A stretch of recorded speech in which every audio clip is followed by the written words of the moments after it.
नमस्कार, जय श्री कृष्ण, जय माता दी। ओम नमः शिवाय, हरि ओम। आज मैं आप सभी के समक्ष नाग पंचमी के विषय में कुछ ऐतिहासिक तथ्य और नाग पंचमी में हमें नाग देवता की कैसी उपासना करनी है, पूजा अर्चना कैसी करनी है, क्यों करनी है, इन सभी विषयों को संक्षिप्त में जानकारी लेकर के उपस्थित हुआ हूँ।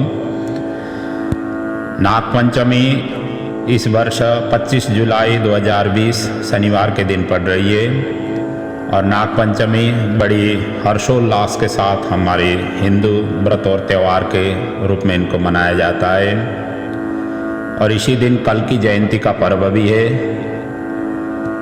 इतिहास, पुराण और वेद ग्रंथों में ये नाग पंचमी के विषय में, नाग देवता के विषय में बृहत्तर रूप से व्याख्या की गई है। जिस किसी भी पुराण में नाग देवता की विषय में वर्णन है और उपनिषदों में भी है, वेदों में भी हैं, तो नाग स्वयं देवता के भाई लगते हैं, क्योंकि ये देव माता अदिति के सगी बहन कद्रु के पुत्र माने जाते हैं। वेदों ने मंत्रों के द्वारा इनकी उपासना की है, जैसे नमोस्तु रुद्रे सर्पेभ्यो जे केचः पृथ्वी मनो जे अंतरिक्षे जे दिवि तेभ्यो सर्पेभ्यो नमः, ऐसे कहते हुए उपासना की हुई है वेदों ने। पुराणों में तो जहाँ कहीं भी हैं। वराह पुराण के अनुसार ये नाग पंचमी के ही दिन ब्रह्मा जी ने शेष नाग को पृथ्वी धारण का अमूल्य सेवा उन्होंने प्रदान किया था और उनकी विशेष रूप से प्रदान करते हुए आशीर्वाद दिया था। जो शेषनाग इस धराधाम को अपने फण के ऊपर में धारण करते हुए कल्पांत तक रहते हैं और वही शेषनाग ही भगवान विष्णु का शयन बन करके क्षीर सागर में रहते हैं और वही शेषनाग ही श्री कृष्ण अवतार के क्रम में उनके बड़े भाई बलदेव के रूप में अवतरित हुए। रामावतार में वही शेषनाग लक्ष्मण जी के रूप में अवतरित हुए, ऐसे पुराण ग्रंथों ने वर्णन किया हुआ है, रामायण ने वर्णन किया हुआ है। इसके साथ साथ में नाग पाश का विशेष महत्व हमारे धर्म ग्रंथों में, पुराण ग्रंथों में उल्लेख है। और ये नाग पाश ऐसा सशक्त अस्त्र है जिस अस्त्र को छुटाने के लिए बड़ी मुश्किल साबित हुई है, ऐसा वर्णन हमें मिलती है। समुद्र मंथन करते समय नाग देवता का ही सहारा लिया। नागराज वासुकी को नेवती बनाया और रस्सी बना करके समुद्र मंथन किया था। भगवान शंकर स्वयं नागेंद्रहार हैं और नागों के द्वारा आभूषणों को धारण करते हैं। और इसी प्रकार अग्नि पुराण में करीब 80 प्रकार के नाग कुलों का वर्णन है। उनमें से 8 नाग को विशेष रूप से वर्णन किया गया है, जिसमें अनंत, वासुकी, पद्म, महापद्म, तक्षक, कुलीर, कर्कट, शंख, चाष्टो नाग प्रकृतिता। इस प्रकार से 8 नागों का नाम लेने से सभी प्रकार नाग जनित दोषों का निवारण हो जाती है, इस प्रकार की वहाँ पर वर्णन है। सभी पुराणों में पृथक नागलोक का वर्णन किया गया है। महाभारत के हिसाब से देखा जाए तो भीम को दुर्योधन आदि ने विष पिला करके नदी में बहा दिया था और पाताल नागलोक में जा करके अमृत पान करके 10,000 हाथियों के समान बलशाली भीम जी हुए थे, इस प्रकार का वर्णन मिलता है। देवी भागवत और श्रीमद् भागवत में देखा जाए तो अपने पिता के तक्षक नाग के द्वारा दंशन होने से जन्मेजय ने उत्तंक मुनि द्वारा सर्पयज्ञ किया हुआ प्रसंग है, जिसमें जरुत्कार पुत्र ये जो वासुकी नाग की बहन थी, इनका सुपुत्र आस्तिक के द्वारा वो यज्ञ का पूर्णाहुति किया था उनके द्वारा। इसलिए आस्तिक का नाम लेने से नाग का भय से दूर हो जाते हैं, अर्थात नाग उनको दंश करने के लिए नहीं आते हैं, इस प्रकार का वर्णन वहाँ पर मिलता है। और इसी प्रकार श्रीमद् भागवत में ही 10वें स्कंद के 16वें अध्याय में श्री कृष्ण द्वारा यमुना ह्रद में स्थित कालिया नाग का दमन किया था और जिसे भगवान श्री कृष्ण ने उनको रमणीक द्वीप में भेजा हुआ प्रसंग वहाँ पर वर्णन मिलती है।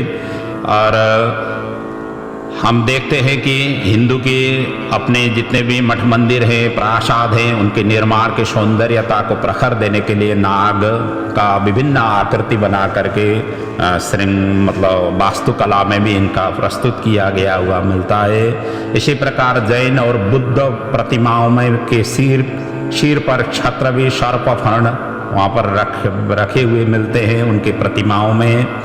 और इसी प्रकार पंजाब में तो गूंगे पीर की पूजा, ये पीर स्वयं नाग का ही अवतार समझा जाता है। इस तरीके से वहाँ पर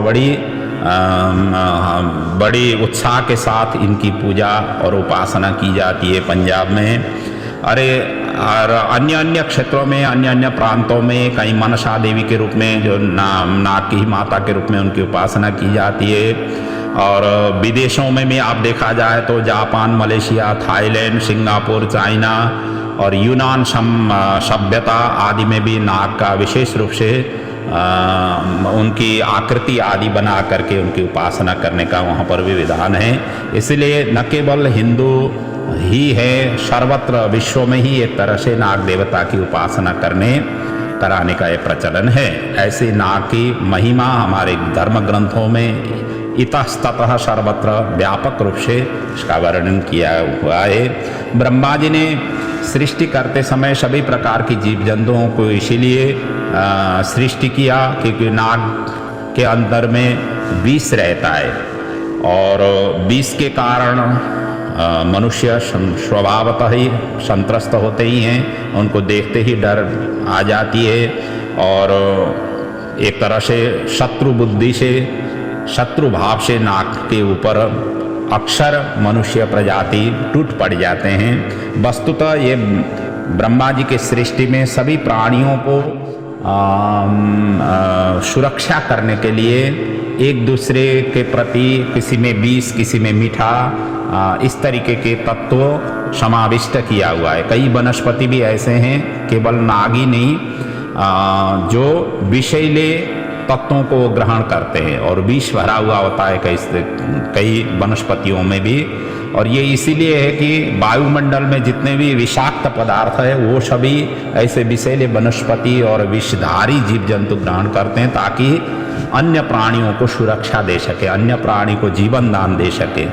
इस तरीके से व्यवस्था की गई है ब्रह्मा जी की इस जगत की सृष्टि में। इसीलिए कोई भी जीव जंतु किसी भी प्राणी के द्वारा वो सम्माननीय है, सभी के प्रति एक आपस में सम्मान देना चाहिए।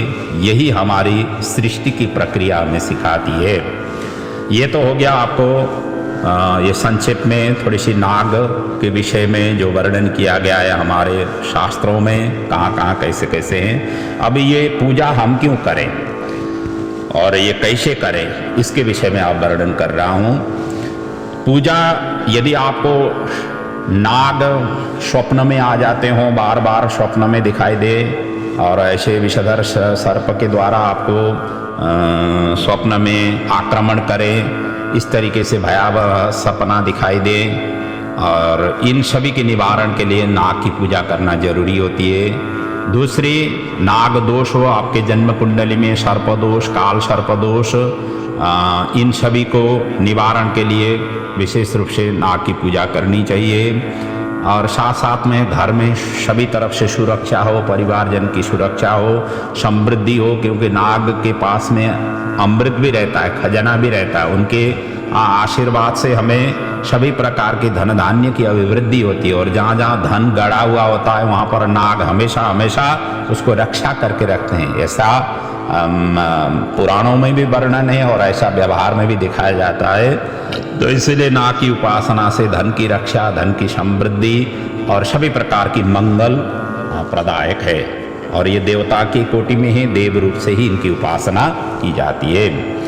अब इनकी पूजा कैसे करें, ये थोड़ी सी अब स्मरण करने की योग्य है, क्योंकि साक्षात नाग देवता सामने आ जाए तो कोई भी हिम्मत नहीं करेंगे कि उनके पास में जा करके इनकी पूजा अर्चना करें।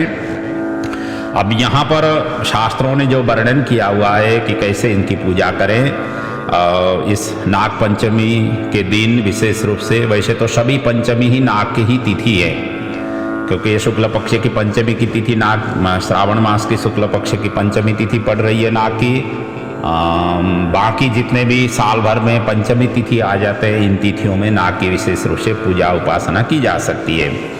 और इसके पूजा कैसे करें? सबसे पहले तो अपने सुबह उठ करके अपना नित्य पूजा अर्चना करने के पश्चात दीप, कलश और गणेश की स्थापना करें, उनकी विशेष रूप से पूजा अर्चना करें। फिर उसके पश्चात